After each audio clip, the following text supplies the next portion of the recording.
Satisfy ಆಗಿದ್ದಾರೆ ಅಂತ ಅನಿಸ್ತಿದ್ಯಾ as a producer ಆಗಿ ನಿಮಗೆ? ಸತ್ಯ ಹೇಳ ಸರ್, ಅವ್ರು ಸ್ಯಾಟಿಸ್ಫ್ಯಾಕ್ಷನ್ ಮಾಡ್ಬೇಕಂದ್ರೆ ಅವ್ರಿಗೆ ಅವರೇ ಮಾಡ್ಕೋಬೇಕಷ್ಟೇ, ಇಲ್ಲ ದೇವ್ರು ಮಾಡಬೇಕು. ಏನು ಸರ್ 24 ಗಂಟೆ ಟೈಮ್ ಕೆಲಸ ಮಾಡ್ತಾರೆ.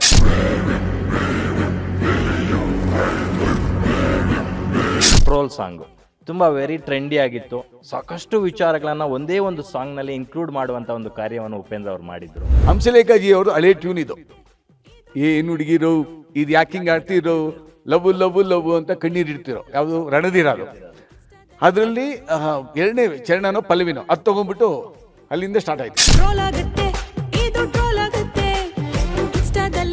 ಉಪೇಂದ್ರ ಅವರು ಮತ್ತೆ ಲಹರಿ ಸಂಸ್ಥೆಯ ಬಾಂಧವ್ಯದ ಬಗ್ಗೆ ಪರ್ಟಿಕ್ಯುಲರ್ ಆಗಿ ಹೇಳೋದಾದ್ರೆ, 5 ಹಾಡು ಚೆನ್ನಾಗಿದೆ, ಸೂಪರ್ ಹಿಟ್ ಆಗುತ್ತೆ ಅಂತಂದ. ಏನ್ರಿ ಹಿಂಗೆ ಹೇಳ್ತೀರಾ? ಒಬ್ರು ಹೇಳಿಲ್ವಲ್ಲ ಸರ್ ನಮಗೆ ಈ ರೀತಿ. ಯಾವ ಸಂಸ್ಥೆಗೆ ಹೋದ್ರು ಕೂಡ ಇದು ಯಾವ್ದ್ರಿ ಅಡಲ್ಟ್ ಪಿಕ್ಚರು ಅಂತ ಯಾರೇ ತಗೊಂತಾರೆ, 20,000 ಹಿಂಗೆಲ್ಲ ಆಫರ್ ಕೊಟ್ಬಿಟ್ಟು ಸರ್ ನಮಗೆ. ಸರ್ ನೀವಿಷ್ಟು ಪಾಸಿಟಿವ್ ಆಗಿ ಹೇಳ್ತಾ ಇದ್ದೀರಿ, ನೀವು ಬಿಡುಗಡೆ ಮಾಡಿ next weak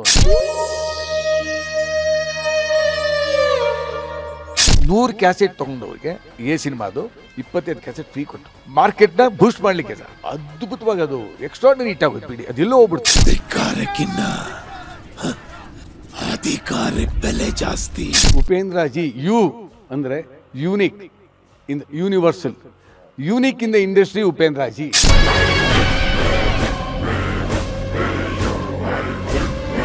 guarantee guarantee guarantee.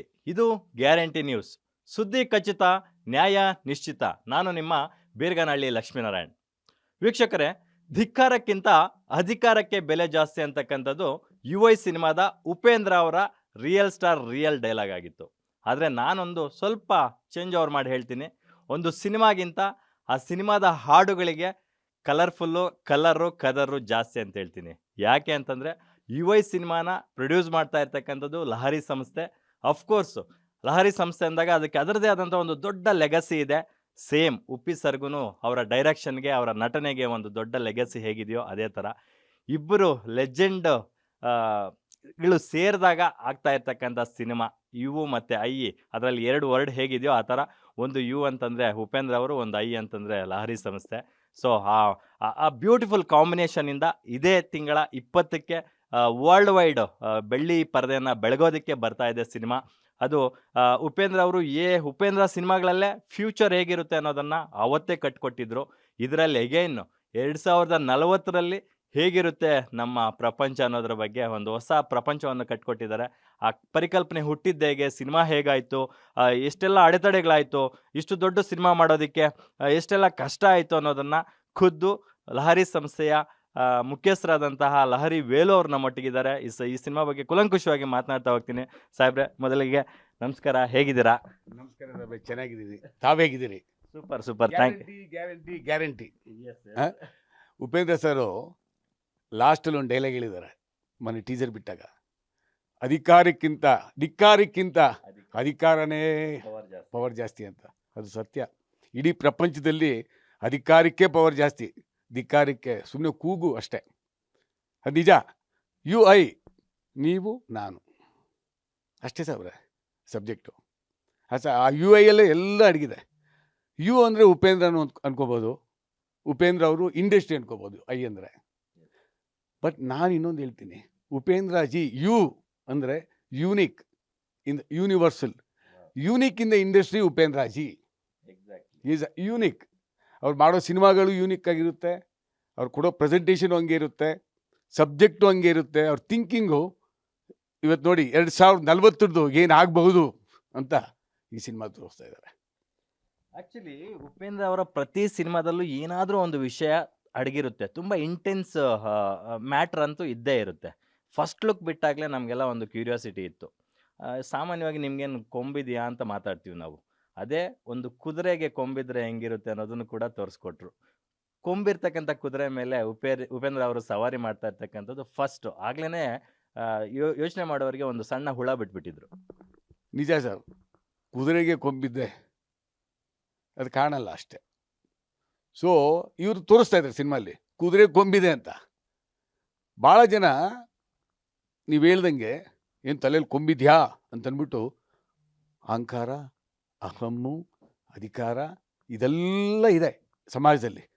ಈ 3 ಬಿಟ್ಟರೆ ಅಂದರೆ ಈ ಅಹಂಕಾರ, ಅಧಿಕಾರ, ಅಹಂ 3 ಬಿಟ್ಟರೆ, ಸ್ವಾಮಿ ವಿವೇಕಾನಂದ ಹೇಳ್ದಂಗೆ ಈ ತೆಗೆದುಬಿಟ್ರೆ ಗೋ.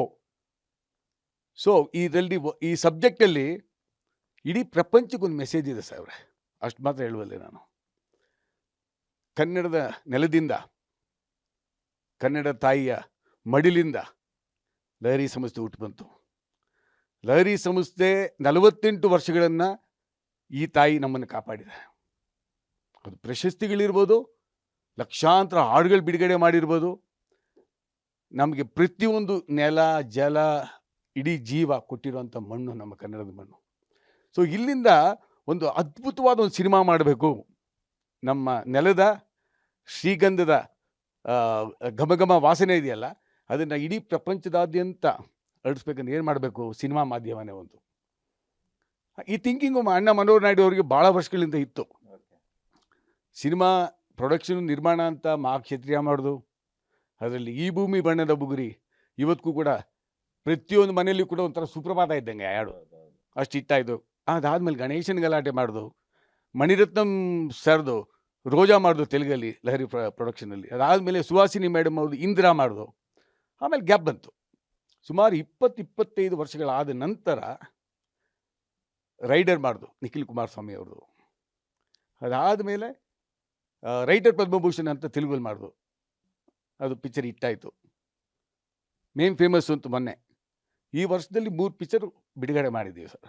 ಎಸ್ ಸರ್, ಈಗ ನನಗೂ ಸೇರಿದಂತೆ ಸಾಕಷ್ಟು ಜನ ಅಂದ್ಕೊಂಡಿರೋದೇನು, ಲಹರಿ ಸಂಸ್ಥೆ ಬಹುಶಃ ರೈಡರ್ ಸಿನಿಮಾದ ಮೂಲಕ, ನಿಖಿಲ್ ಕುಮಾರಸ್ವಾಮಿ ಅವರ ರೈಡರ್ ಸಿನಿಮಾದ ಮೂಲಕನೇ ಪ್ರೊಡಕ್ಷನ್ ಶುರು ಮಾಡಿದ್ರೇನೋ ಅಂತ. ಬಟ್ ಎಷ್ಟೋ ಜನಕ್ಕೆ ಗೊತ್ತಿಲ್ಲ, 90ಸಲ್ಲೇ ಒಳ್ಳೊಳ್ಳೆ ಎವರ್ಗ್ರೀನ್ ಸಿನಿಮಾಗಳನ್ನು ನಿಮ್ಮ ಸಂಸ್ಥೆ ಕೊಟ್ಟಿದೆ ಅಂತಕ್ಕಂಥದ್ದು ಎಷ್ಟೋ ಜನಕ್ಕೆ ಗೊತ್ತಿಲ್ಲ. ರೋಜಾ ಸಾಂಗುಗಳು ಇವತ್ತಿಗೂ ನಾವು ಕೇಳ್ತೀವಿ. ರೋಜಾ ಸಿನಿಮಾ ಒಂದು 100 ಬಾರಿ ನೋಡಿದ್ರೂ ಬೇಸರ ಅಂತೂ ಆಗಲ್ಲ, ಆ ಥರದ ಒಂದು ಸಿನಿಮಾ. ಸೊ ಈಗ ಅಂತಹವುಗಳ ಸಾಲಿಗೆ UI ಸಿನಿಮಾ ಕೂಡ ಸೇರ್ಕೊಳ್ತಾ ಇದೆ. ಖಂಡಿತ ಸರ್.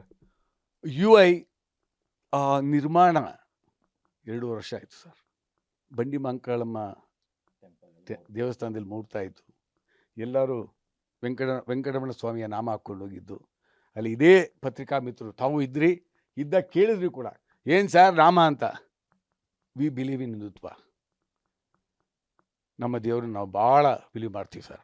ಆ ದೇವರ ಆಶೀರ್ವಾದದಿಂದನೇ ಇವತ್ತು ನಾವೆಲ್ಲ ಇರೋದು. ಸೊ ಆ ತಾಯಿ ಆಶೀರ್ವಾದದಿಂದನೇ ಈ ಸಿನಿಮಾ ಕಂಪ್ಲೀಟ್ ಆಗಿರೋದು ಕೂಡ. ಅಂದರೆ ಈ ಸಿನಿಮಾ ಮಾಡಬೇಕು ಅಂದಾಗ ಅಣ್ಣ ಮನೋಹರ್ ನಾಯ್ಡು ಅವರು, ನವೀನ್ ಅಣ್ಣನ ಮಗ, KP ಶ್ರೀಕಾಂತ್ ಅವರು ಡಿಸ್ಕಷನ್ ಮಾಡೋರು. ಫಸ್ಟು ಡಿಸ್ಕಷನ್ ಮಾಡಿ ಈ ಥರ ಒಂದು ಸಬ್ಜೆಕ್ಟ್ ಇದೆ ಸರ್ ಉಪ್ಪಿ ಸರ್ ಹತ್ರ, ಇದು ಡಿಸ್ಕಷನ್ನು ಒಂದ್ಸಲಿ ಕೂತ್ಕೊಳ್ಳೋಣ ಅಂತ ಹೇಳಿದ್ದು ನಿಜ.